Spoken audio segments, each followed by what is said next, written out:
Say hi, Janelle. Hi. Hi. They go Sir Wilkins. Jobbertears podcast. How you feeling today, King? Like it was a vet? I feel well. Talk to my neighborhood, my nigga. Your neighborhood smells. Cause y'all niggas ain't bring the garbage can out. Shout out to Chanel, joint wrestling. Look at her, joint wrestling. Okay. Jobber Nation, welcome to another episode of the Jobbertears podcast at home edition. As always, I'm Janelle from HR here with Sir Wilkins and Mrblacc here in color.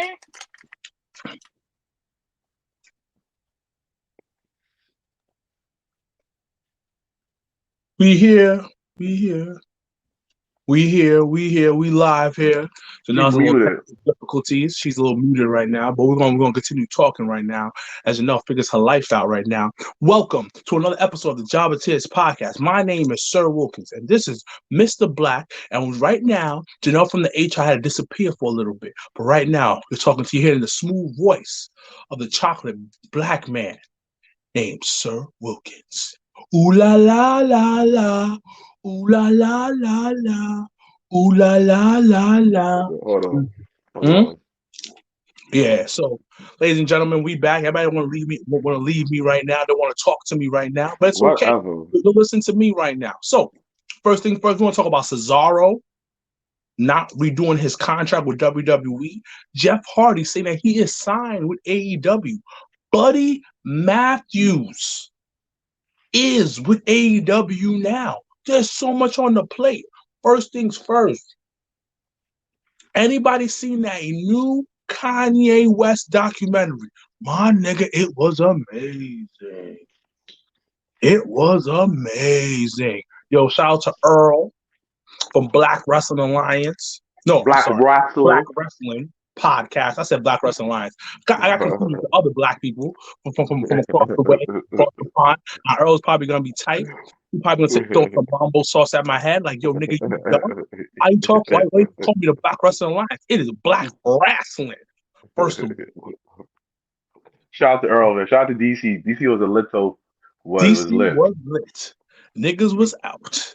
Niggas was past their bedtime, and we were out on these streets acting like a bunch of niggas eating chicken with mambo sauce, because that's what DC's all about. How was the brunch? Was good though.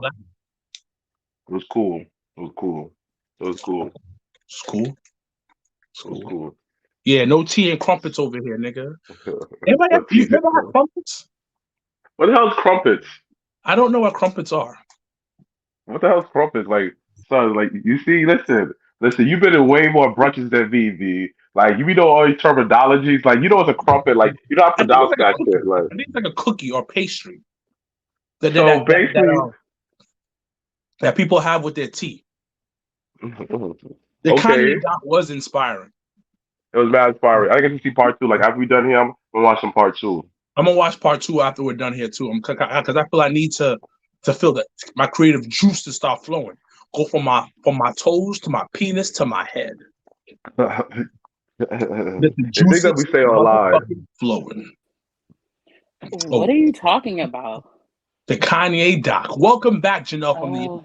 Sorry, the dinner Earl? I ordered came early, so that's why I was like, my bad. Earl said, crumpet is a small griddle bread made from an unsweetened batter of water or milk, flour, yeast, and eaten in the United Kingdom. Why are you talking about crumpets? First of all, this nigga Earl, low key, is a chef. Hold on. He owes us a barbecue. BT Dubs. Because the mere fact my man said I'm gonna cook a barbecue for y'all next time is, man, that you're a real man. Real niggas cook let's put it out there. Earl is a real man's man. He cooks barbecue. That means he goes out there on the grill and makes his like den or like base. He probably seasons like coals too. Like he probably put onions on the coals, different seasoning on the coals, and it enhance it. Like he's probably the Hank Hill of barbecue. Yeah, he might be the king of barbecue, and the fact that he has a den makes him a man. Yeah, fact. So it's so dope because like down there it's like a full, like he has a bar, and like behind the bar there's and I'm gonna get it in here too. is like the wall is like chalk. So like he either painted, I don't know if he painted it, or just got like chalkboard like back. You can paint it like that. You can paint it like that. You can paint it like that. You can paint it like that, or you can paste it like wallpaper. Yeah. But he has that. So when we went, we had tagged it. Everybody that goes in, like comes, they'll tag it and stuff like that. Like his den thing is super dope. Earl's an adult. Like he's a adult man. Like Earl, my man is so dope. He's so dope because when we went to brunch, he brought his wife. I love her. Super nice. Super dope. She's a sweetheart. And it was like, I'm gonna go home, drop her off to come back to go to the show. He is a man. That's what men do. No, it's not. No. Okay. He is a man's man. He cooks barbecue. He cooks barbecue. My nigga, you have to be a man's of mans to cook barbecue. That is true. Remember that time you grilled in front of my old apartment? I felt like a man. I felt like a man. That was the like super duper original. Oh, she took my car. Then Matt Mr. K got you. Happy birthday to Drip from Black Wrestling. Oh, happy birthday, King. Wait, is that the white dude? Yeah, it's the white dude. I loved him. He was so adorable. Is his name Drip or Droplet? I think First of all, I think it is Drip. Droplet would be wild disrespectful. Like it's a rite of passage. It's a rite of passage in manhood. Got to barbecue. It is. You feel like you put on the Haitian sandals on. You put you put a nice t-shirt that's dirty but smells like man. Yeah. Yo, remember the first live show we did? Oh yeah, we can do that again. You had your sandals. Yeah, my Jesus sandals, aka the Haitian pop sandals. You wore them 3 years too soon. But what do you mean 3 years too soon? What do you mean 3 years too soon? You about to have a kid? No. Wait. Whoa. That went in very different directions. No, I said it came early. When he did it, he wasn't 33, which is a Jesus year. So Jesus shoes. Because he was about to be tight. Like, yo, you ain't tell me you about to be an uncle? You ain't tell me? I'm about to be tight. He was about to be super sick because he got all these guy kids across the nation, but the actual one blood related that is nephew true. or niece, he be sick. He like, what the fuck? Oh my god. But as we were talking about Earl, let's talk a little bit before we get into this weekend wrestling about our DC trip. Oh yeah, talk you now. Narrator, narrate for us, dog. Club. Shout outs to Johnny from Fight Club, the owner. Welcomed us with open arms. It was so dope to see a lot of the DMV crew that's out there. Brian, Britt, Matt, Earl. Yo, deep with the wrestling content. Q came out. So it just was so dope to see everybody just in there. Element. And the audience, it felt like Java Slam, B. It felt like Java Slam, too. I wouldn't go that far. The audience was extra black, though. It was. Yeah. And the spring, and it was like the audience was a well done steak, and it had great poupon on top of it. Who eats well done steak? Who eats well done steak? Because it was dark. That's why. That's the analogy, my nigga. That was the direction we went. But listen, the DC niggas out there are wild, just like me, man. Like they talk trash to the wrestlers. I was just like, okay. I got competition. I try talking. What's his name?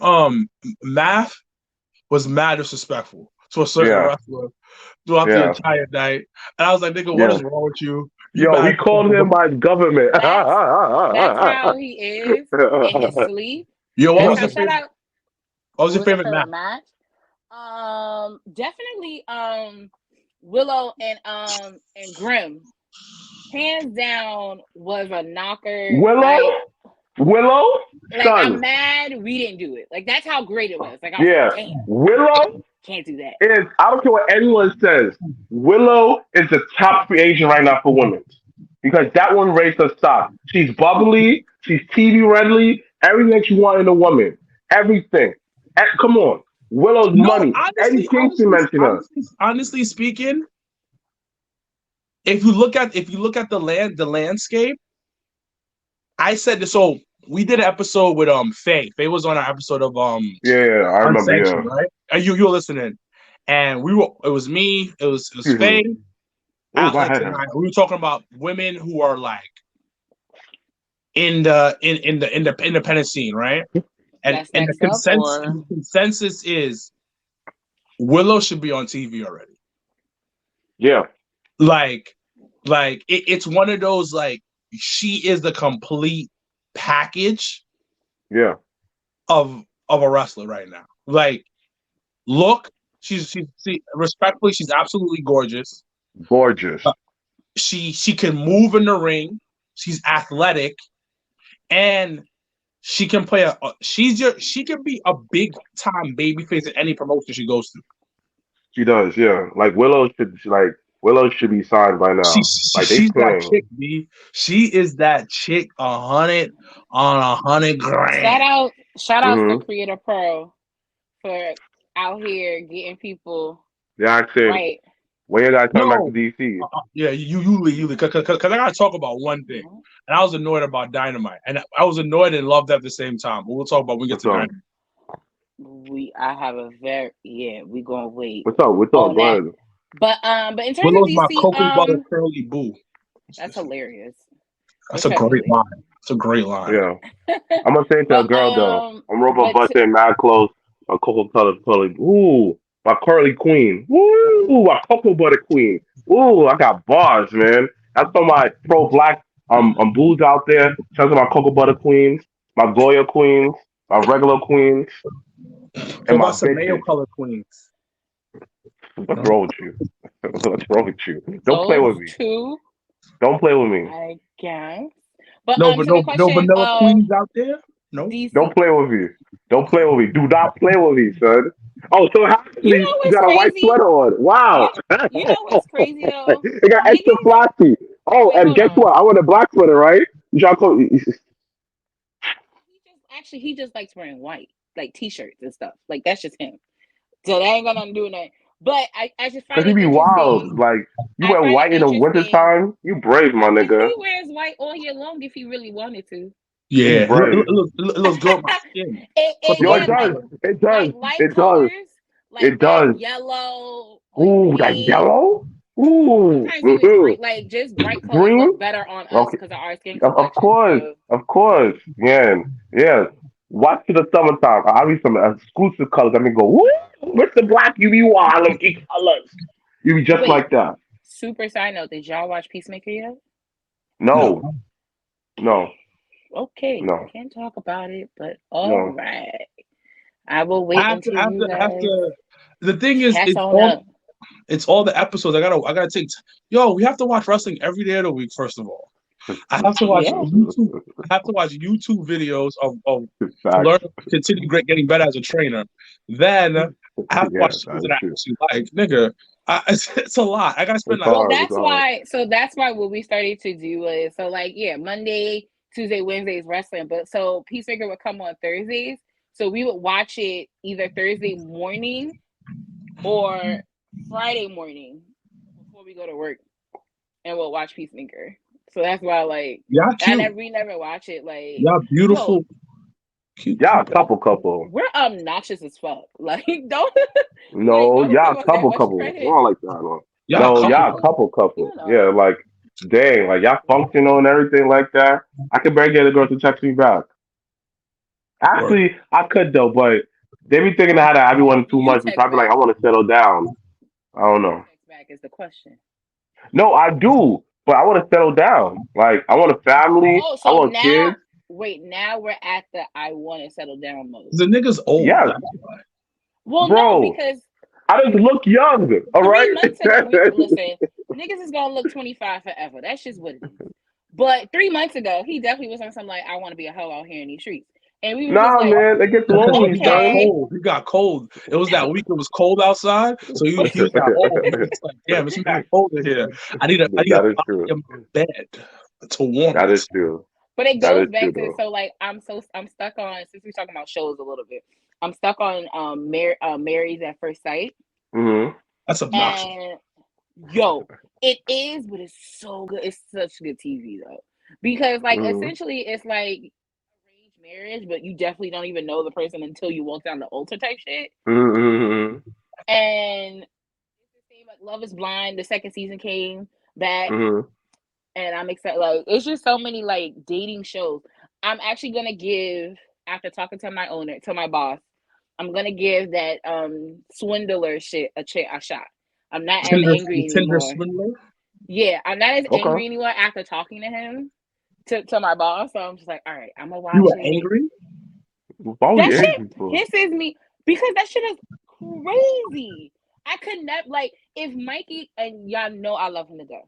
If this nigga tells me somebody's after me, my nigga, figure that the fuck out. Like, if you want to start a GoFund, we will start a GoFund. No, but But he did it to I didn't numerous. see it yet. I didn't see it yet. no, so the premise is this nigga just basically asks women for money and uses it on the next female, and it's just like a continuing fucking cycle. Like, it's wild. So that, like, as a female, that angered me. So when I talked to him about, when I talked Yo, to my you boss take stuff about way it, too personal. because that could, because that could be Take as stuff way too crazy. personal. No, but as crazy as it could be, that shit is real. Like, that could really, like, you could really fall for somebody and get caught up in some shit. Like, that shit is real. I don't think a girl has ever given me a large sum of money in my What's entire the life. most a female has spent on you? $450. Was it sneakers? No, like at one time. Okay. $450 once. Another time, I think there was a Valentine's Day. She spent about $600, $700. Nigga, $600-$700 on Valentine's Day? Ooh. I say for me it was my ex. I think in total she probably spent like $600. The first year 300, and next was like a 300 too. Another girl bought me a Ninja blender. Yeah, nigga, I'm an adult. I like adult things. Yeah. Nigga, I like bills being paid, so I get it. It's okay. Yeah. No, I think because Shorty had bought me a watch and a Gucci wallet. Ooh, wait, do you You still lost have that the Gucci wallet, right? Huh? You lost the wallet, right? No, the Gucci wallet's around and the watch is around. Okay. Okay. See, like, I give, like, it's crazy because I give this nigga to a hotel room in Made of America once. That's hilarious because you know what? That hotel room in Philly during Made in America weekend is wild expensive. Because I've done it, so that shit is wild. Good women will do good things.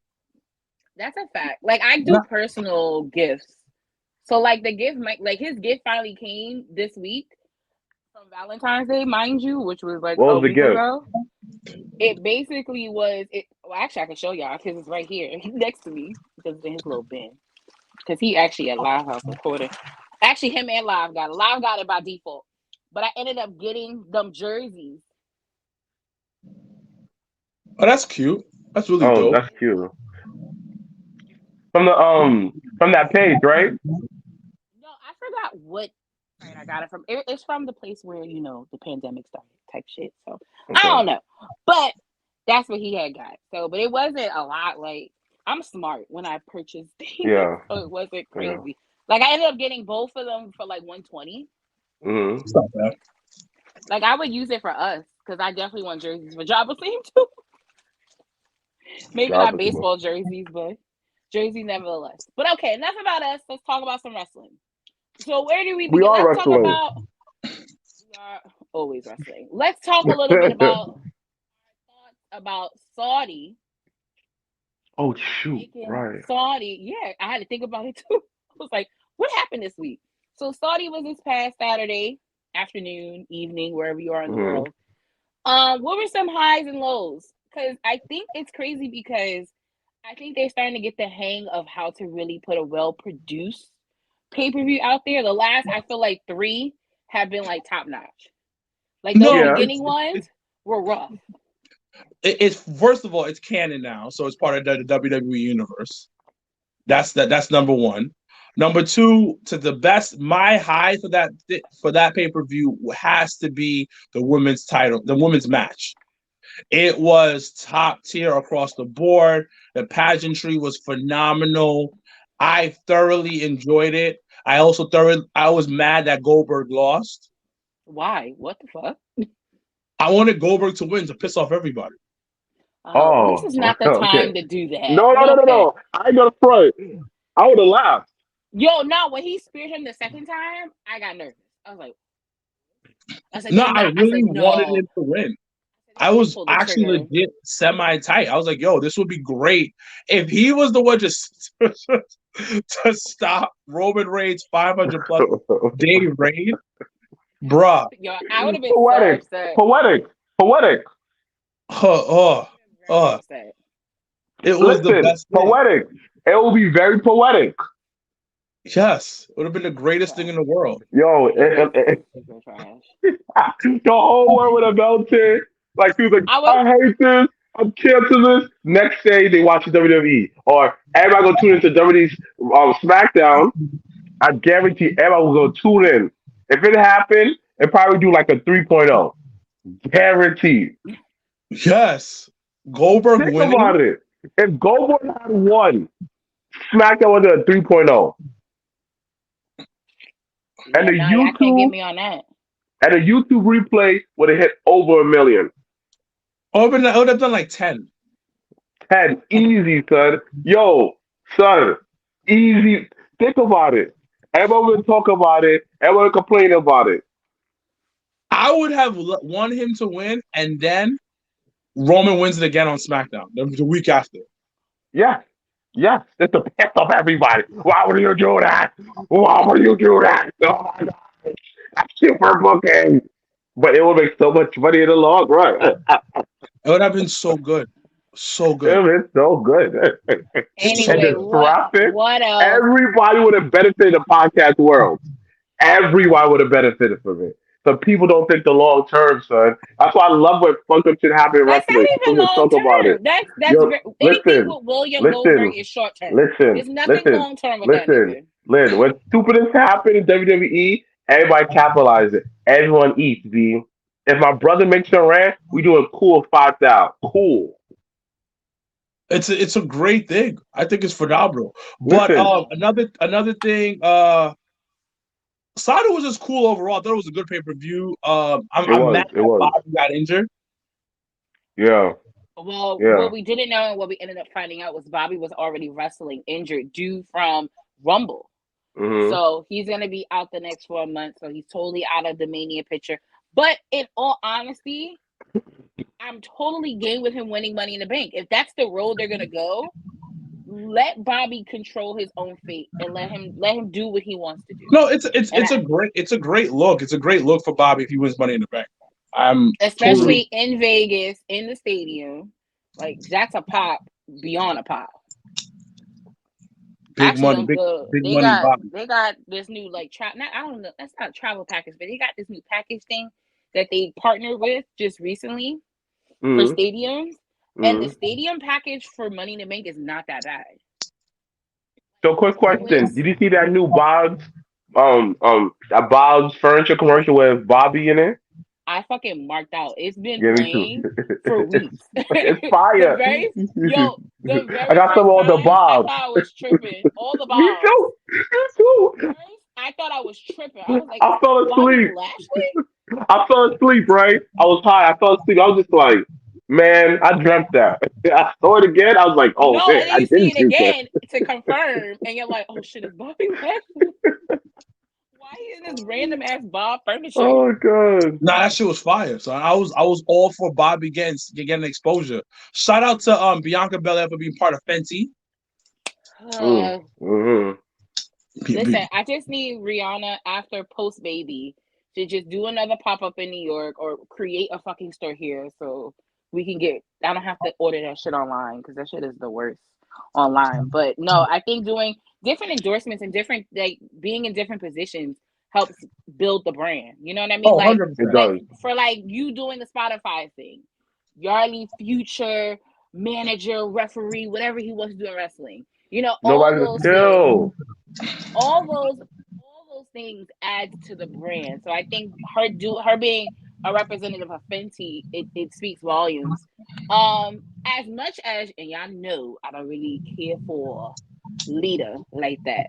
I honestly thought out of all the female legends that's come back, she was the one to really hold her own still. Oh, she bodied it. Really, and it was really dope. It left you actually wanting to see her do another match and maybe another one. Like it was way better than I thought it was gonna be. Even though y'all know I can't stand Becky's rock bottom, but you know. The Becky bottom. You can't hate on the. No, it was a really good match. I'm trying to think what else. Well, as the ending, as we were talking about Bobby being You're right. injured. She definitely still the own. Yes. So as Bobby was unable to compete in the Elimination Chamber where the title was on the line, that only left one thing to do was to give the title back to Brock. And then the opening of Raw. Like I couldn't. That was the first time I've ever heard them promote a live house show the way that they did. Mm-hmm. Even though it's at the Garden, even though it's here, like, but I've never like. When is it? It's actually it's next Saturday at Madison Square Garden. And it was the first time people were actually hitting me up like, "Yo, you going to the Garden?" I was like, "What? Why? It's a house show." But it was because they hyped it up on fucking Raw. So now Brock Lesnar is now your WWE champion again. And the WrestleMania match will be winner takes all. We had another winner takes all situation. What night would you guys put that match? Night 2. And then have Bianca Belair and Becky do night 1 again. Well, okay. Bianca again. Bianca again, yeah. Yeah. And have Sasha come in triple threat. No, that's just now you just pushing it. That I wouldn't know what to do with myself. I already get emotional with Bianca around. I wouldn't know what to do with myself. But do you guys see what does unifying the titles or in a sense now having a person with 2 belts, what does that do for a brand split? Like, they released everybody, so they don't have nobody on the roster. So he has to go to both shows. They can have to. What is it, like 60% of the roster got released? But think about it. It's the 60% that Loki wasn't using. But the thing, but they don't have no new people. But it's it's WWE's fault because when you have 2 people dominating the main event. You not bringing up new stars. For example, how many times you see John Cena versus Edge, John Cena versus Randy Orton, or John Cena versus Batista? It's the same 3 people fighting the same guy over and over again. It's you don't build up new stars. Like, even now, they're like Roman, right? Cesaro, he's being like he did not renew his contract. You could have built him up.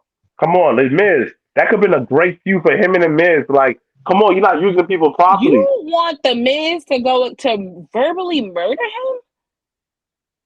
It's like, something new. Step your game up. Step your game up. Step your game up. Step your game up. Step your game up. Step your game up. Like, for example, Giannis. I'm gonna compare it to basketball. Giannis could not win the big one. And what happened? He stepped his game up and won. You don't make excuses out here. If you want to be the top dog like you say you are, the tribal chief, you get better in the promo game. Come on. You scared of the men gonna rip you in the promo game. Let's step it up. But I think it's more, for me, I think it's one of those things where people do get chances and the company thinks they don't hit. True. I think that's what happened with Cesaro. Okay. He was given a chance. He low-key was fed to Roman. But regardless, I don't think they felt it was good enough yet.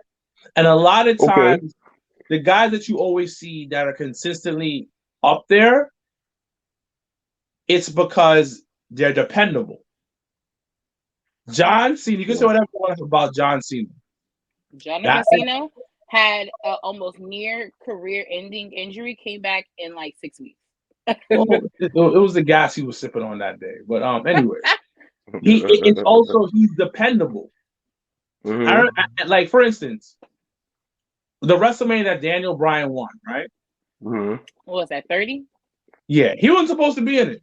The only reason why he was in it was because obviously the Yes movement, obviously Batista getting whatever. One of the main reasons why he was going to end up on the card was because Punk wasn't there. Punk had left right before. Look at Kofi. If we always know that Mustafa Ali didn't get injured, Kofi would have never been entered in that entire picture. And it had nothing to do with him. It had nothing to do with him not being able to step up. That honestly was just the cards that were dealt. Yeah, and then but the thing about it, when you get the moment, you have to. Sometimes it's the fans being behind you, but it's also you have to grasp that moment. And I think, me personally, I think Cesaro's great, but Cesaro's a wrestler. That's what he is. He's not going to be. He's entertaining enough, but I don't think he's main event entertaining. But there's other guys who have main events and I didn't like them at all. I think they're entertaining at all, like Albert Del Rio. But that's a different conversation. That nigga was fine. But I agree with you. Like I think I enjoyed the bar. And I think when you have that type of chemistry with someone and you go through that like 5, what was it? It was a series of 5 matches that Mick Foley did just off of a whim. And that turned into them having one of the greatest tag team runs in that time. Like certain things like that, when you have that type of chemistry with someone or you have that type of bond, then it works. But I think him on his own, it just was always, it was a seesaw. It was like one moment we're with you, and then something happens, or he gets injured, or it's always something. But like I think when everybody gets all wind out of shape about is when people get released or when people don't resign. That's a choice. Like that's not, they were not able to come to terms, and that's just a business thing. Like that had nothing to do with them maybe not wanting to keep him or him not wanting to stay. At the end of the day, you have this amount of time to wrestle. This is probably what's left. If I can't get what I want, i.e. Cody, when he decided to not resign, then you gotta go somewhere else. But you know what's crazy? Brian Cage had an option on his contract, and that shit got picked up instead of his contract being confused. Instead of his contract being like let go, not but the time end to run out. But he had like an option on the last year. He supposedly he was surprised, but then it's also like you never know. You never know who stays, who goes, because he was like Tony wasn't giving him any time on TV. But then Cage right now is running the Indies in California. But then Cage. But then I asked this question though. I asked this one question though. Is he pulling a WWE of holding Brian Cage so he won't sign a WWE? Listen, wrestling is chess, not checkers. Because it makes sense. Because hold on, Brian Cage is a WWE guy. He looks like a WWE guy, and they have had interest in him. And the fact that and guess what? They need guys for WrestleMania. Yeah. Like Brian Cage come back after Raw and destroy Brock Lesnar and Roman Reigns. Come on. Now imagine what him and Bobby Lashley could do. It's big meaty men slapping against each other. I'm just saying it's people will say what they want to say, but maybe Khan does it more PC because he's a millennial, and he's the one that's dealing with them directly. Because honestly speaking, Vince is not around. Vince is really not around. He doesn't fly with the wrestlers anymore. Vince is like at Raw, at SmackDown, and he's home. He's not doing the extra shit. He's not part of the releases. There's other people that's taking care of that shit. You know what I mean? Right, but because it's the McMahon family empire, all the negativity and all the backlash, it always just goes straight to him. When it doesn't always have to be that. Tony, I just think you forget they're all billionaires and they have to make these tough decisions and they have to get rid of people. But I personally, when I read that Brian Cage was his last, he was picked up. That option was picked up. I was like, this nigga is keeping him to make sure he doesn't go to WWE. Yeah. See, but look, and people not even talking about how Brian Pillman Jr. took himself right back to Cincinnati, and he not resigning. And there's a whole bunch of other people. Is this contract? He said he's still an AEW guy. Is this contract up? What's going on? He packed all his shit from Jacksonville and is moving back to Cincinnati and is not renewing his contract. So his contract, he may still have time left, but my man packed up the dog, the girl, and said, "I'm out. Like, thank you for the opportunity, thank you for everything, but I'm out." And it's funny when those things happen, you don't really hear it. Well, it's because it's not done publicly. It's not done aggressive. It's not done aggressively. It's not done on a massive stage of or mass exodus per se. You know what I mean? Of like because 80 niggas being released at one time, even though these 80 niggas still get paid during those 90 days. But the thing about it is WWE is a corporation. They publicly trade it on the stock market. So certain stuff are gonna come out where AEW is a private business. Oh, it's a whole bunch of NDAs running around. It's the NDAs. Like, we all know niggas everybody ain't happy at AEW. We all know everybody's happy at WWE. That's just real. Like, but that's just any job anyway. Yeah, for instance, they got me in a new position right now. So I'm kind of like, think of me as Triple H. I'm still wrestling, but I fucks with the boss. And then, but I have shut up. I have management duties. You did that to yourself because that analogy was lit.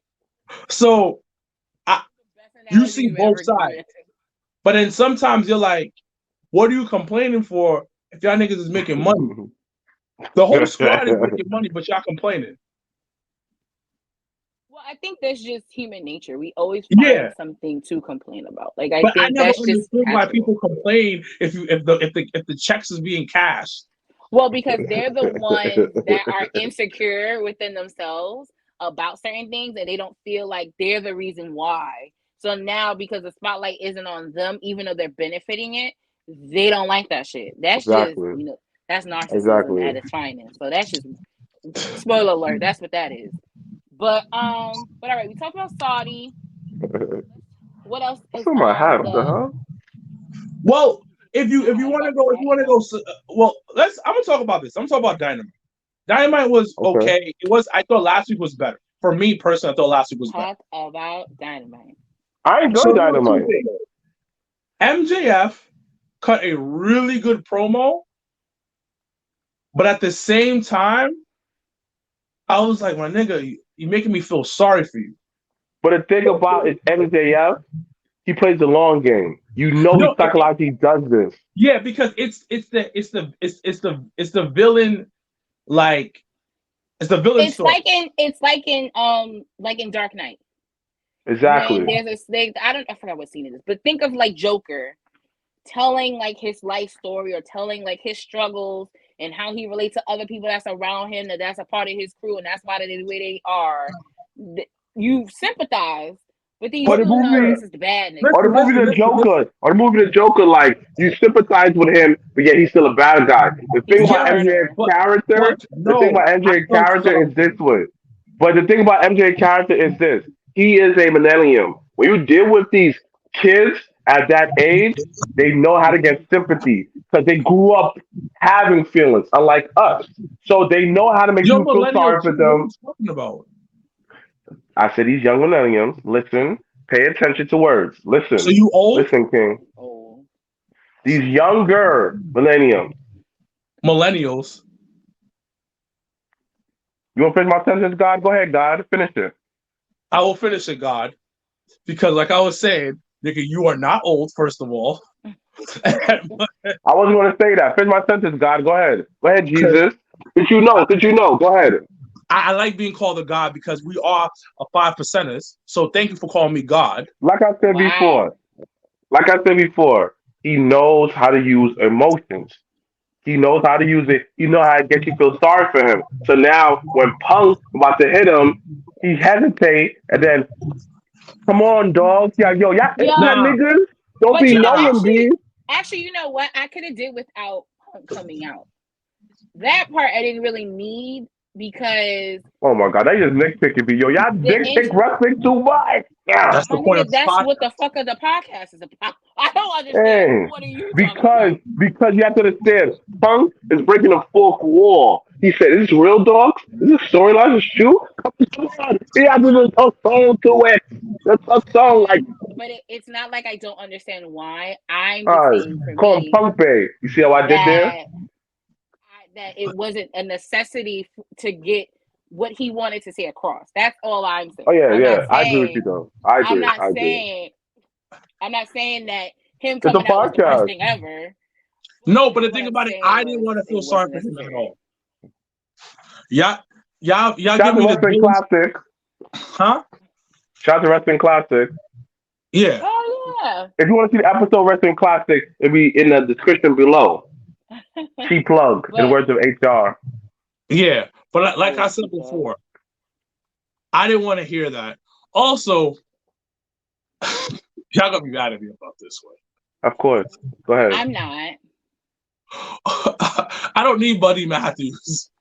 So I'm not mad about that. Nigga. So Yo, I'm he can't glad. eat Okay. B. He can't have money in his pocket. First of all, it's not like he ain't eating because we just saw him a month ago here in New York. So it's not like this nigga's He not ain't eating. starving. But He I'm ain't starving. glad you brought that Steroids up are because expensive. listen, we do not condone propaganda on this show, ladies and gentlemen. But I'm glad you brought that up because it actually brings me to the point that I'm struggling with AEW because you know once I say anything bad, everybody calls me a hater or whatever. Oh, It's cool. they don't know how to pay the electric bill? No. My issue is that they have really lost the essence of a debut. Yeah. They have really taken away that essence of like granted, WWE is dragging the fuck out this beer nigga, That nigga never come in. but it's the most it's the funny but it's the best ongoing joke ever. That nigga never come in. Yo, last week I said that nigga's under the ring and they just don't know it. Like First of all, Yo, how did he how get long to you the show? been? Because I've never seen him wrestle. Oh, he be on main event. main event, yeah. Yeah, Like yeah, if you watch on Peacock and yeah. stuff, he's on there. But I mentioned that because as wonderful as people getting a job, people getting to eat, as Mr. Black loves to say, the oversaturatedness that's going on right now in that company is just a little Yeah. obnoxious. And they've really taken away you being excited about a debut because literally it is not someone that niggas do not know.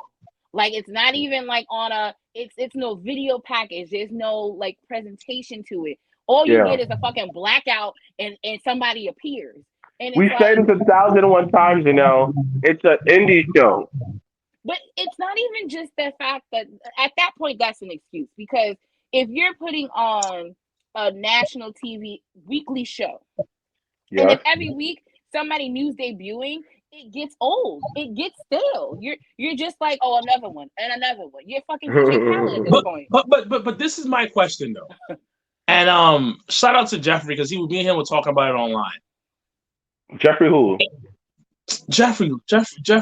Tall Jeffrey with that wear the turtleneck. Oh, sexy Jeffrey. Okay, cool. Yeah, sexy Jeffrey. He'll appreciate that. Continue. Oh. When a go ahead, politician laugh, you should see him in DC. So how's the family? Oh, listen, wrestling is politics. You got to be able to be in the circles to know this how is to me do standing it. next to him. I'm like, really? We doing this? All right, I'm walking out of here. I need to reclaim my energy. But anyway, that's why that's my friend. But anyway, I love Jeffrey. Shout out to him. One of the best ring announcers in the game. One of the things is that their roster is amazing. We can't deny that. It's a stacked roster. But it's one of those. It's like a super team. They have a super team of like 8 to 10 all-stars, superstars, and all-stars. But they only have one ball, aka only 2 hours of television, 3 hours of television. 2 on Wednesday, 1 hour on Friday. So they work once a week. How is everybody going to be used? How is everybody going to stay happy? It's hard. It's and then how do you? And then you have these debuts, and for me, it's like somebody debuts. That means somebody else has been there from the beginning. Does not be able to get on TV. Does not able to say what they not be able to get an opportunity. Doesn't have to be always a title thing, and I think that's where we always associate you being a top person with a belt, and it's not always that. Sometimes some of the best storylines, some of the best feuds, sometimes didn't have anything to do with a belt. Like Edge versus Booker T for the hair. I mean, for the shampoo commercial. Well, my favorite of all time is Kane versus Undertaker leading up to WrestleMania 14. No belt involved. Or like Jericho versus Kane because Jericho dropped coffee on. No, but you understand that with all these debuts, which are great for them as the fan and definitely somebody backstage, you're just like, how are we using all these people? So you can look at it. You can look at it in many ways. You can look at it as the way that we just said of like, yo, people aren't being used. The other way is I get a month program and then I just wrestle on dark here and there. I have an easy schedule. I get guaranteed money. That is true. And I can do what I want. I'm technically an independent contractor. You know what pissed me off, and I understand why because of the story. No, I almost said LAX. These niggas not winning that tag title match. Pissed me off something it's still next week. It's still got next week. But regardless, the week before, the 2 weeks leading before this week, niggas was talking about Jericho was holding you back. You talking about you didn't have the opportunity. It's not even holding yourself back, but you had you build this thing of like your independence now. You're away from Jericho, blah blah blah blah blah. So I went into this week like, I gotta pee. Hold on, y'all. They the final. Oh, you didn't have to announce it. You could have just exit stage left. But they had announced. They did the Battle Royal thing, and then the last 4 was from 4 different teams. And I'm sitting here like, yo, Santana is about to take all these niggas out. That'd be great because from the past 2 weeks, they've been building him super strong. And then for him to not win, I was like, what's the point? They're building up Isaiah on the low, but then using Andrade to do it, and just I don't know what the fuck that's about. I don't know what it's about, but I feel like they do have big plans for him. Well, yeah, but like we said, like I've mentioned previously, we said it before. And when you have a tag team, there's always one that's going to be the star. There's going to always be that backup. Like, for instance, your boy Rock acknowledged Montez Ford on Instagram this week. Yep. They called him a future champion. Was that not something that everybody said from the beginning? Well, yeah, and then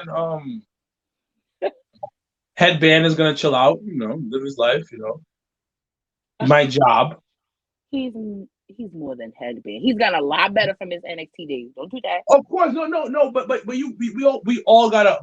I always feel bad for him because it's like people really are on board with Montez leaving, huh? No, but they pop for him too. Yeah, I hope they continue to because I want him to still have a job. Swerve is supposedly signing with AEW. I mean, good for him. It's what it is. I feel like we're in a period of wrestling where you have to figure out what works best for you. And the E ain't for everybody. No. And AEW is not going to have many slots left because every fucking week there's a new debut. So, once again, the magical Impact land, I think, will be something people should look at. You have MLW still up and running. So, like, you just, as a performer, you just got to figure out what works best for you. Do you think that Cody told Matt Cardona not to join AEW? Because he popped in for a match that he just went on the independent scene. So I don't think Cody could have maybe gave him a little like, but I think Zack Ryder, because that's how he's always going to be for me.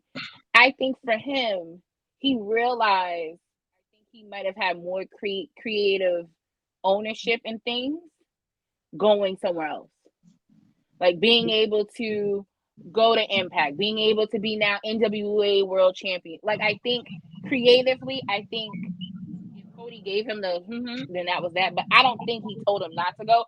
I just think he decided, like, creatively, I'm going to be better in other places than here. And plus, Stevie Wonder can see that shit is top heavy. What was Zack Ryder going to do in AEW? That's true. Like, what was he going to do? So, like, for him, like, I think it's best for him to once again, find what works best for you. And I think he did that on his own outside of AEW. And I think that's great. Somebody said Cody gave him the indie cheat code. He probably did, though. But, once again, independence, it's just like how y'all like to always use rap and stuff like that. Like, somebody musically under a label is very different than someone musically as an independent artist.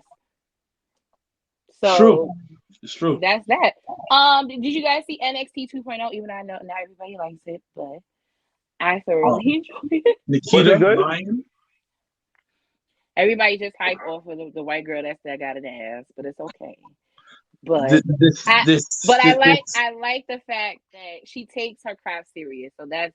No, you gotta love this Vanilla Queen, aka this cream cheese colored woman.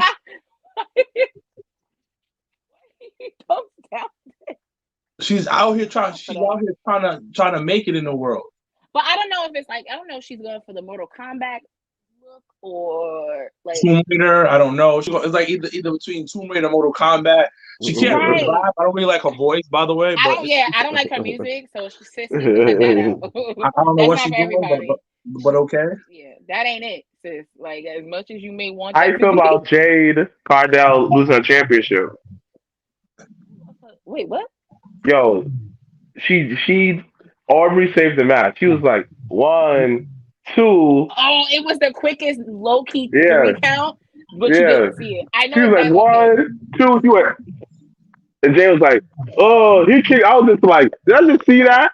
Rewind it. I was just like, "Dang, Jade. Dang, son." It's just like, green, boy. It's okay. So it's hard. I mean, I actually super love she gave up the silver hair. Woo! Honey child, that was rough. Hair is it. I don't care what she does.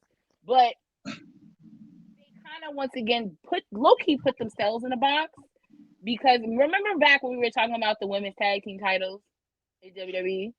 Yeah. And how I was like, I thought as much as I'm for women's wrestling, thought it was the most unnecessary thing. So this TBS title I forgot that they had a tag women's tag team titles. I forgot they had that shit. Oh shoot! See what I mean? Who's tag team?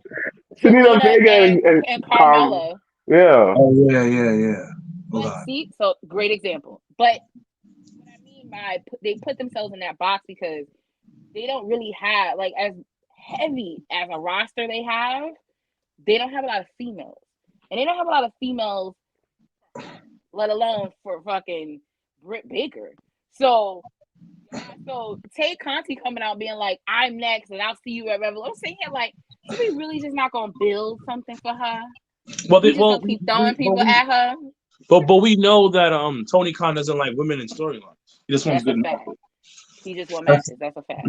That's been proven. That's been said. Super facts. By people who work there. He doesn't like storylines. Doesn't like storylines. Wait, you like storylines for women? No. He like storylines, period. No. He like storylines, period. He's not a storyline guy. He picks, but it shows on TV because he picks and chooses what storylines to really either drag out ridiculously long or what storylines to give 3 weeks and a biscuit. So how you feel about the Eddie Kingston? Adam and Adam shit is a biscuit. Like it's a 2-piece and a biscuit.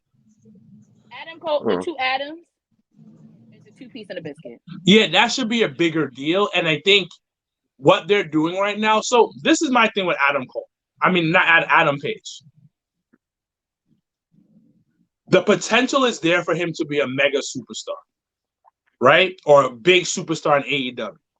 The problem is that the title is becoming an afterthought on the show. Yeah. And they're not building a big enough, because you have Adam Cole, which is phenomenal on the mic, great wrestler. People know who he is. Why isn't they building that match to be bigger than what it is? And that match is really feeling like an afterthought right now. And it's not. You don't feel like it's a big deal. Is it Adam Page's fault, or is it the fact that they're not building it up enough? I feel like it's kind of like it gives me off when a certain person not holding it, they don't put enough storyline behind it. Because when Kelly held, because when Kenny held it, you felt that it was a big deal. He did more things. You know, he did more, championship worthy things. You know, when Jericho had it. But Adam Page, I felt that after he fought Lance Archer, he cooled off. And I'm looking like, okay, I don't know. One felt like it wasn't a big deal. They did 2, because 3 they didn't build a. Yeah. They didn't build it up though. They didn't do that. It's just I don't know if he's hurt or he wants Adam Page, but it probably might be I want to spend more time with my kid. But it's kind of I get it, but you're a champion. You understand? Yeah, it's and I don't know, because it's it's not. It doesn't feel like a big deal. It don't. And it's we wanted it. Because everybody was so. Because I remember when he didn't win it the first time from Kenny, and I was like, yo, what the fuck? Just give him the title. Blah, blah, blah. And I was complaining. Right. We were all for it. We're all behind it. And it's right. Give them quality stuff to do. I think it's a chomp on, but again, honestly, they're still trying to find who's who, because the whole Eddie Kingston versus Jericho promo, right? I felt that Eddie Kingston is defining AEW for what it is. A company that's just doing it with straight up wrestling style with few promos here and there. But the thing about it is just there's too much people who still trying to find their footing. That's the thing. And nobody just feel established yet. For a minute, he's one of the founders though. That's the thing. And I kind of feel unless you're not a super indie darling, you don't feel like a big deal. AEW don't make you feel like a big deal. Once you get there, you get the Linfield rub, and then after a while, we don't see you no more because you recycle in and out. You don't feel like a big deal. When AEW first, it's Tony Khan, because like you said, you don't use your programming right. On Dark, right? Hype up Keith Lee versus this person. Make them have different matches. Why not having storylines? At the end of the day, I see what he means, because as a businessman, he's not seeing the real losses here. Everybody's still on his dick. Everybody's dick riding him, everything like that. But you understand that he can't even handle criticism. So how can you grow as a company? Simple little shit he could have done is get William Regal, have people around him. And honestly, I don't feel before, when everybody had real control, they had owner control, I felt there was multiple storylines going on. Now it's kind of you get pockets here and there. It's you playing spades. You got 3 in a possible. But I think you mentioned something. You mentioned something that kind of stuck out before when Janelle was off. Is that certain people get storylines? So let's look at people who have storylines. Yeah, right. Jericho has a storyline with Eddie Kingston. CM Punk, MJF have a storyline. Okay. Jericho had a storyline with Inner Circle. That's why, as much as we can talk shit about Santana Ortiz not getting pop, they were on TV every single week. Oh, when Jericho did that promo and said, "Yo, I put you on," I was not mad about that. Like I was like, "That's no, like." no, and it's if the they weren't with truth. him, they definitely wouldn't have been able to do pay-per-views and shit like that. That is a fact. Yeah, because they got work. They got to be in multiple main event pay-per-views. Jericho was 100% right. Now, but when you think about it, it goes back to what we said before about WWE. Certain people the company depends on. Certain people the company trusts. So in Tony Khan, he trusts a handful of people that he thinks should be in storylines. Everybody else puts on good matches. So I have a question. Do you think Tony ever trusted Cody? No. Why? Because Cody didn't have the same vision as him. I genuinely believe everything that Kenny said in that interview was true. I think it really came down to two egos bumping heads. And the vision. Go ahead. Because like how that. Well, go ahead, Janelle. I was saying something after. I was gonna say that Daniel Bryan, because that's what he's always gonna be for me. He recently did an interview and they asked him a certain question about the actual morale of backstage, them, because we always talk about whether it's character development or wrestling or all that stuff. He talked about that and he brought up Sammy and Sammy's vlog, and he said his issue was that he felt that the vlog more important than actually putting together a match and being serious about a match. What are your thoughts on that take about AEW? Do they focus so much on whether it's social media presence, whether it's their own vlogs? Mr. Black talks about the BTE stuff on YouTube. Do you think all of that stuff blinds them from really focusing on the seriousness and putting together a match in terms of putting together a storyline, putting together a rivalry? Because it's clear they struggle with that, but it's mostly because the head leader in charge don't really believe in storylines like that. I'll go first. What are your thoughts on that? I agree, because a lot of them do too much indie shit. Like, do more TV shit. Be more TV ready. Like, for example, when I talked to O'Shea, right? I said, "Yo, O'Shea, man, I love your colors because you had mad colors." He said, "I stay TV ready." Willow, I stay TV ready.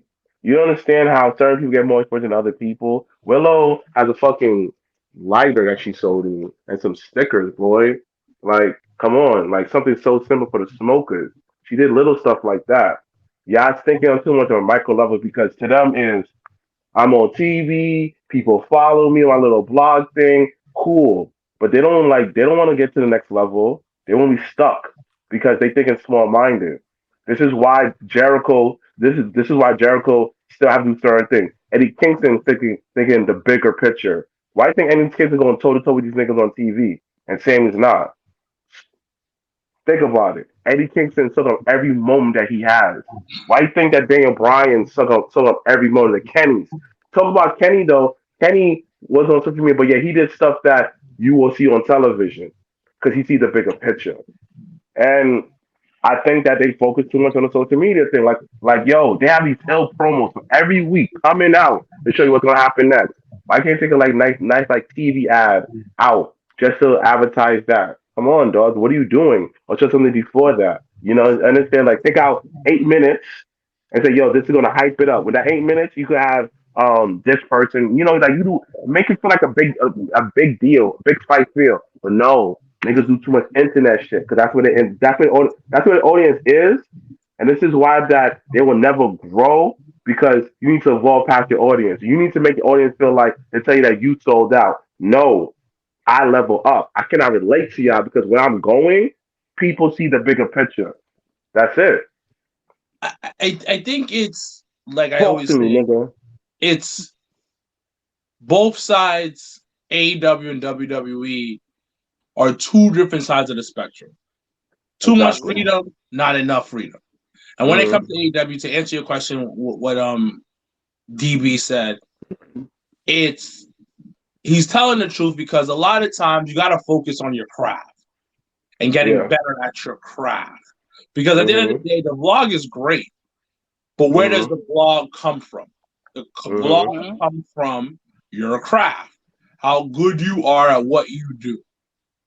So, and then you also got to understand, is my brother said he got to be TV ready. So, I'm not saying that he's not practicing, but if for going off of what Daniel Bryan is saying, maybe he isn't. Right. He isn't putting the more work in. Because what he mentioned was, he said, because he used him and Moxley as the example, and where they both have different styles of wrestling, but in the ring you can tell that they're serious about the style of wrestling that they're presenting. Where he felt that Sammy, and that was just the example he used with Sammy, he felt like the focus was the vlog and him getting on. Like, he asked Daniel Bryan to be on the vlog, and he was just like, oh, okay, I guess. Like, but he didn't, there was no end game. You know what I mean? So it left him feeling like, okay, all these little niggas out here is playing games, and I want to be, and I'm serious about my shit. But it also tells you the age gap makes a difference too. So that's another age thing. Gap, the experience, which you've done in your career, they have, like, their spectrum is wild. But you also gotta look at it like this. I read Daniel Bryan's book, the one where he talks about about the WrestleMania moment. And he's a psycho. He's on and I don't mean in a bad way. I mean on that Kobe Bryant cycle, that Jordan cycle. Right. Like, dude's been wrestling since he was 7. I almost lost my wife because I was so sad that I couldn't wrestle. Yeah, like that's a different level of commitment, and you're thinking, and then he's the same guy that had a messed up neck. Like, he's on some Kurt Angle shit. Two ruptured, like basically 2 fucked up discs in your neck, and there's pain is shooting down your arm, and you're at WrestleMania wrestling. Mm-hmm. You know what I mean? Know what? That's a great point what you just said. Yeah, there's different. It's a different mentality where I think that it's like this. Our parents worked a certain type of way. They worked hard, but you can argue that we worked smarter.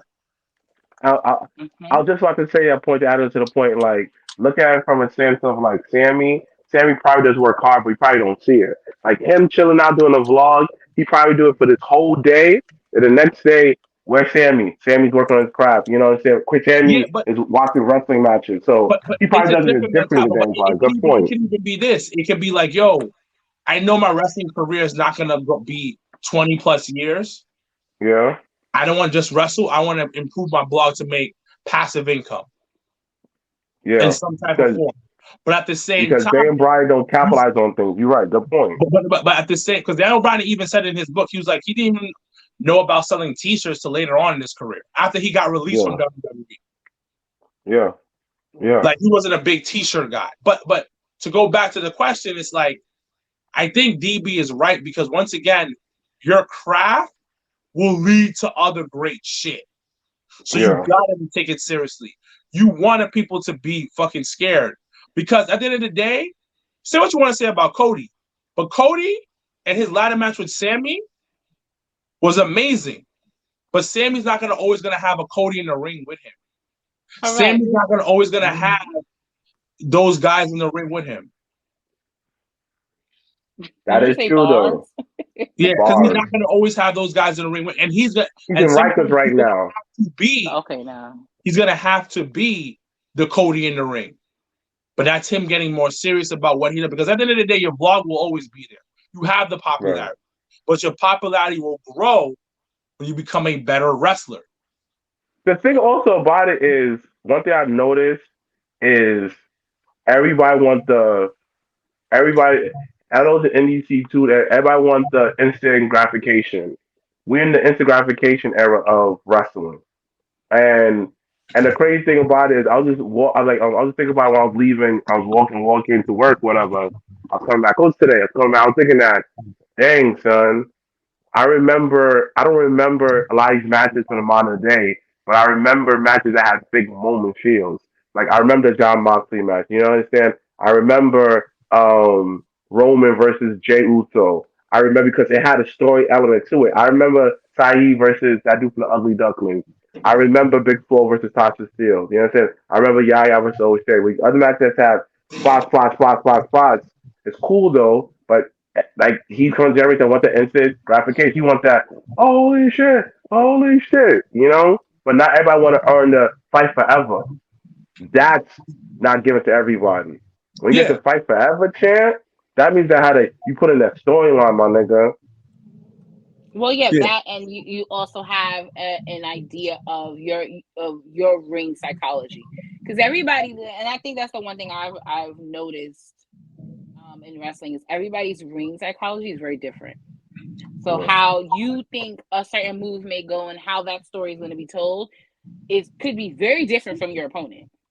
And I think that's why we forget sometimes, on the indies, they have more opportunities to plan that match together, put certain ideas, tell them what they willing to do, what they not willing to do, and things like that. But when you're on TV, it's a different ball game. You're not going to have all that time that you had on the indies to map out a match or a storyline.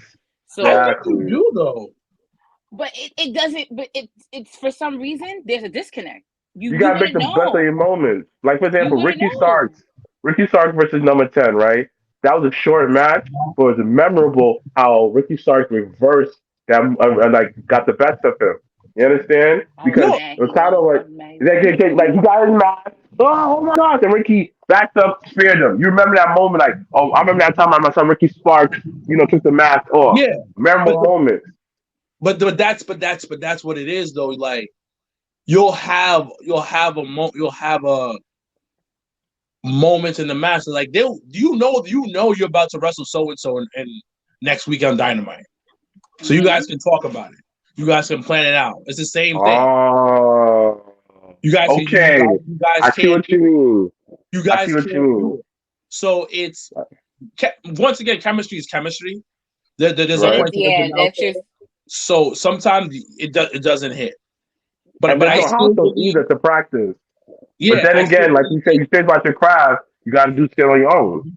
Yeah, and because the thing about it's even harder for AEW because they don't have a performance center. He said himself, the performance center is Dynamite. Yeah, and that's it. And I get it. You want something different from WWE. That's the whole point of AEW, and it makes perfect sense. Like, listen, I totally get it because at the end of the day, I got to see Lee Moriarty versus Daniel Bryan like last week. It was fucking phenomenal. I got to see him versus Daniel Garcia. Fucking phenomenal. But that's the one storyline that's like connecting because he wants to bring Daniel Garcia and Lee Moriarty on the team together again with him and John Moxley, which makes perfect fucking sense. Yeah, but then once again, they put themselves in a box where you have all these stables and all these tag teams. True. You don't do nothing with them. But then it also raises another thing we said. Only certain people get storylines, and to be honest, it's old WWE guys or guys who started a company. Yeah.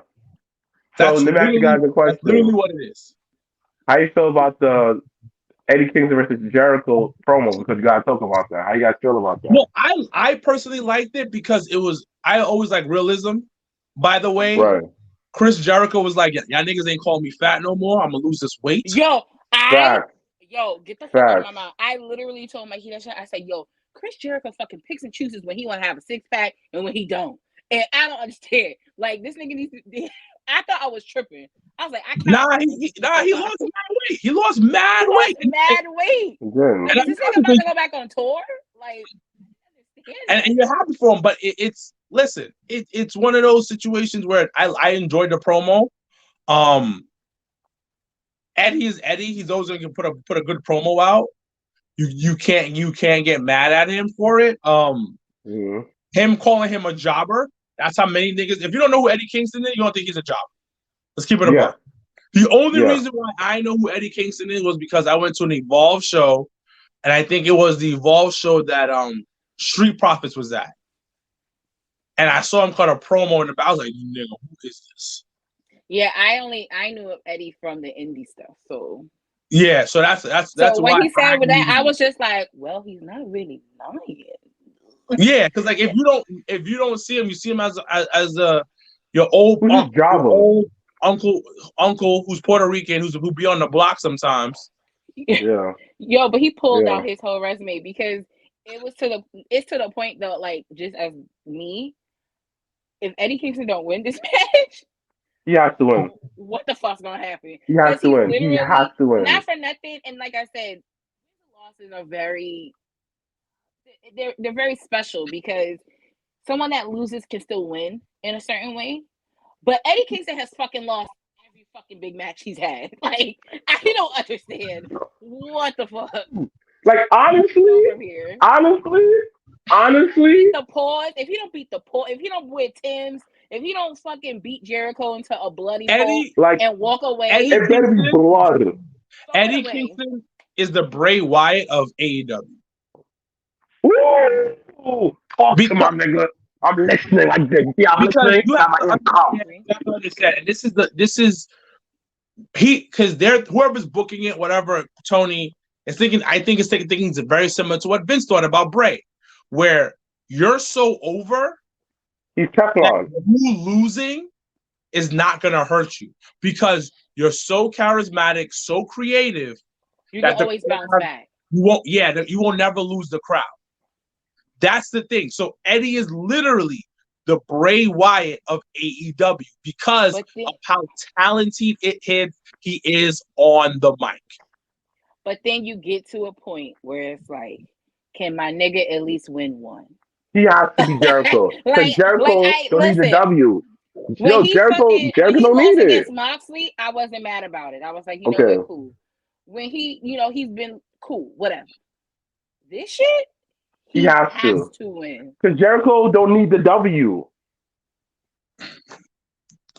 Jericho doesn't, but he's not going to lose. And I think Jericho's low-key getting his shape to go back to WWE. But that's a different conversation. Shut the fuck up. I'm just saying. Shut up. No, Vince ain't gonna like no fat Jericho. He can be like, excuse me? That nigga he was a little thickums at the last he wasn't one. Like he wasn't in AEW. That's because them niggas don't have a performance center. It goes back to that shit. That's they can't wake up in the that's morning and be like, yo, let me go to Orlando. Let me go to the gym. No, that's an excuse. How bad do you want it? First of all, exactly. All of them are rich. One. Yeah. The top guys at least. Number two, you probably have a gym in your house, and then the thing about it, you only have, I think they only have 2 dates a month, 2 dates a week. I'm sorry. If that. Actually, it could be 1 because they tape Rampage all the time. Yeah. Jericho's only on TV 1 week and sometimes 2 times a week. Bro, no excuse. Stop eating. He stopped eating those Omaha steaks and started hitting the gym. Yo, but I'm so glad you brought that up because I thought I was the only one that noticed. I said, he looks nice. He's skinny.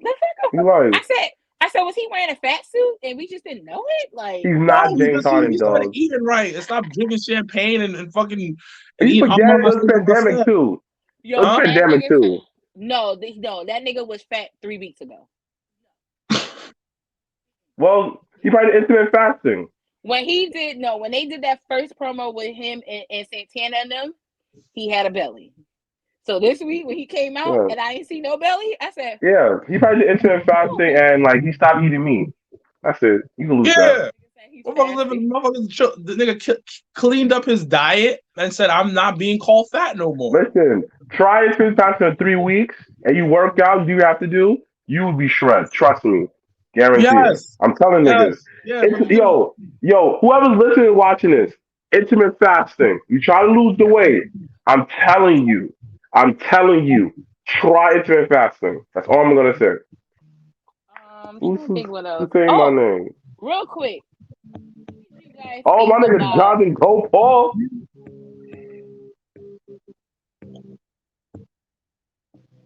Wait, Go Paul. Yeah, go ahead, y'all. And I was saying, what are your thoughts on? I think it's dope because I think Champ was the only one to really could do it because he's like the last of the last. Yeah. What are your thoughts on the kind of like him being on. I pop every time this nigga's on Raw, and I don't even know why. But what are your thoughts on Tommaso Ciampa being on Raw one night, tag teaming with Finn Balor? Who the fuck knew where he was at? He took him from the grave. And then the next night, going against Ziggy, but then losing. The story that they telling with them niggas, I think, is dope. But what are your thoughts on that? I love it. I think Ciampa needs to get. They're trying to get Ciampa out of NXT 2.0. If you know that nigga don't want to leave. He's like, right? He's like, every 2 seconds he be like, "Yo, Braun Breaker, I got you." And be like, he's a super senior. Braun Breaker's a super senior. He like, you know, he's 20. He's 21.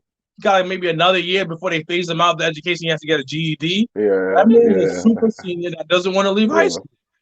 Hilarious. Yeah. But do you think it puts more? Yo, I know a couple of super seniors at my school too. That's sad. Yo, they should date freshmen too. In seeing the viewership and seeing if having him on both shows has done anything, or having Ziggy on both shows has done anything. I'm intrigued by that. From what I'm hearing, they're gonna have more Raw superstars on NXT 2.0, and like we talked about, you're gonna need more people to help put over the young talent, help them understand certain shit that they need to do, help them to get better. Like you need that, and also it might help pop some ratings. Facts. It is like they haven't done it before, and once again, you know, NXT 2.0 is not my favorite show to watch. I think like 2 weeks ago I was fucking loving every bit of it, but I think it was the Vengeance pay-per-view they did. That shit was fire. That shit was fucking fire. But they did this before. Early NXT, they did the same thing. Natalia, Tyson Kidd. Yeah, they had stuff like that. They had William Regal versus Cesaro. They had the epic matches. Yeah, because it helps get people TV ready. Like, yo, hey, do this, do that. Punk. All right. Like, for instance, AJ Styles coming back down there to with Homeboy. This is how you get to start working on the future stars, because at the end of the day, like, the top people in WWE right now all of them have one foot out the door. Like, Roman got maybe another 2 years. 2 years. The most full time. Yeah. Yeah. And then you go to movies. Because he has the look of him. He probably can't act for shit, but probably can't say but 2 words. Yeah, but the thing about it is, but the Rock got him. His cousin's gonna get him paid. He gonna do what he do. I think what movie was it? Was it the Hobbs and Shaw shit? He was in 2 movies this past 2 years. He was in this love movie. He had he had 2 lines maybe. It was some random and that Hobbs and Shaw shit. He was in a Netflix movie. It was a Netflix movie. He was in there. He had a 2.5 seconds line. He's actually, that clip is on a Jobbertears page. If you have to scroll down to, but it's on there. Funny. But he was on it, and then he had 2.5 second line because the dude looks amazing. Let's just keep it a buck. Like, ladies love him. Yeah. I've never seen so many thirsting after one man online. Just like how many people thirst over Rhonda Thickums 2.0. Oh, Nikkita Lyons. That is true though. Now niggas like, oh my gosh, they went crazy. So many niggas just lose their shit. I was like, what is? It's like, what? Okay, I guess.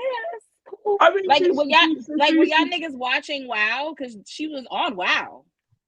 You know, niggas don't watch wrestling outside of women. There's not women wrestling. No, niggas don't watch women wrestling. Shout out to Brad Shepard. Really like that interview though. Side note. Huh? She don't like Brad. Don't like him, but listen, I personally don't care because he takes up service to with the whole weight thing. Like, niggas too small. I'm looking like, bro, you see you, but I don't know the story. But the thing is that with him, what I like the most is niggas are just unapologetic. Like, you just himself. So I don't care. Like, that's your opinion, and that's it. You don't like him, don't listen to him. Don't watch his stuff. He has to be finding out shit before everybody else, but he never gets credit for it. Exactly. But he never, right. So because it's easier just to because nobody is not gonna believe him. Like, oh, he's always lying. I don't know, but I mean, more of a brighter note. he's still an asshole, but I see where he comes from. Exactly. But anything else? Aren't we all assholes? Yeah, but I think was that it for tonight. Anything else this week? We have actually next week is AEW. So anybody that is in the tri-state area, you can once again RSVP. We will be at Legends Park. It is next weekend. It is wild as shit. All right. Also, I think next weekend the big event is in New York. Mm-hmm. So that's one thing. The following week, HOG has that show Friday the 11th. I'm not gonna be there. BCW has a show on the 12th. In Jersey. I'm not gonna be there. I'm just trying to think what else is coming up. I mean, we're in. Once again, they have one more week to put together Revolution or whatever's left of it. And then the next. I think they did announce that they're really, their tickets are on sale for Double or Nothing weekend in Vegas is coming up, so they have that. And then right now we got that. We got the Road to WrestleMania here live in color. Double or Nothing is on Labor Day weekend, right? Memorial Day. Yeah. Memorial Day. Yeah. Oh, that's in like 2 months. Right. So let's see how the landscape of after, next week. Well, no, not next week. Like 2 weeks, we'll talk about the pay-per-view and then see where we go from there. Any last words or anything else we forgot to talk about? I'm trying to think what else have I asked you real quick. That's it. Yeah. I love super. Oh, don't forget, everybody, we're dropping an episode on JPT Lounge next week, Tuesday at 8 p.m. So stay tuned like a porno. What? All right. Back to NXT 2.0 real quick. I love the fact that the Usos' little brother is going against Walter. I think that's so dope. Fire. I love they're right now in the women's side of the Dusty Cup. Which is dope, and they still have the vignettes with Cora and Raquel, which I love. And I love the fact they had the little lounge with Toxic Attraction. Like, people don't like Toxic Attraction. Low key is lit. It is very strategic. It was very strategically done. So I have an appreciation for that because it's the only female stable right now in like a big promotion. So I think it's super dope. No, other than that, that is it. So once again, make sure, guys, I gotta get take-home COVID testers. The government gave me this. No, shout out to the government. Okay, well, make sure you read that does have an expiration. I'm not taking it there because I don't have COVID. Okay, that's cool, but I'm just saying, just be. I take seed black seed oil. Sounds awesome. And I'm vaccinated. Awesome. Still doesn't mean you can't catch COVID, but just make sure that you watch out for the expiration date because it has an expiration date on it. That's wild. But I'm gonna go to bed. Yeah. Oh, all right. I'm tired. All right. So as always, I'm Janelle from HR here with Sir Wilkins and Mr. We will see you guys next week, and then once again, RSVP for our AEW Revolution viewing party. Hashtag Black Excellence. Hashtag we are out. This is the last episode of Black History Month. Thank you guys so much. Black Power. Later, thank you. I was over, got the hands in motion. If you go with rolling, no need to focus. Traveling states and over oceans. You gotta wait till your coast chosen. Trying to have lines outside the show like Harry Potter releases at Barnes & Noble.